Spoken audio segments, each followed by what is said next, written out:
You know, in First Peter chapter 2 and verse 20, it says when you do things, like crazy things, stupid things, whatever, and then you get ridiculed for them or disliked because of them, the Bible says you're basically, you're on your own.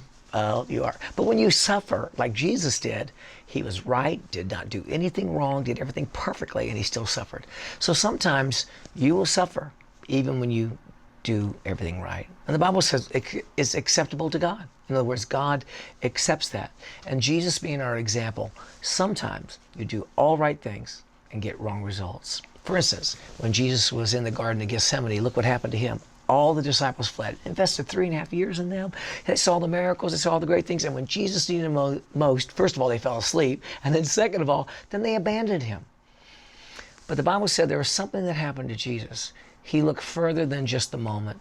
And I'd like to ask you a question. How many times do you find that people are with you when things are going well, but seem like they don't have the tenacity or whatever to stay with you when things don't go well? And so how do you handle moments like that? How do you handle moments when people have possibly betrayed you, abandoned you, undermined you? How do you handle moments like that?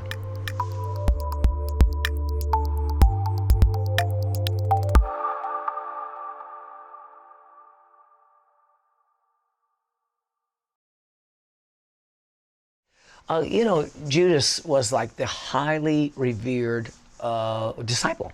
As a matter of fact, he was the only one not from Galilee. He was from the Judea area.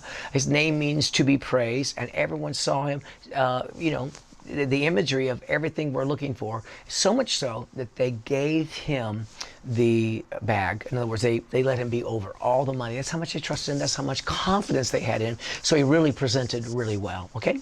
But you know what? It's so true. The ones you trust the most are the ones that can hurt you the most. So I was wondering something. How do you deal with the situation, and what do you say to somebody who's put all their trust in somebody and then find out that they're hurt? Or maybe how do you get past that kind of hurt?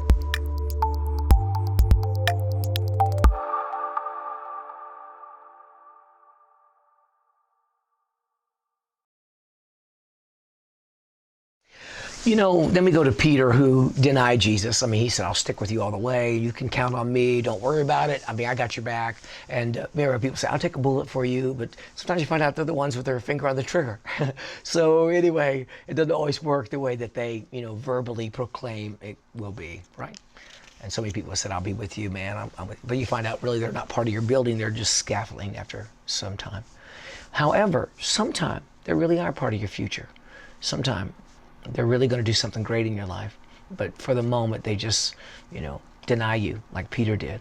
And Peter saw Jesus or followed him far off and claimed he didn't even know who he was. That's, the story of Peter.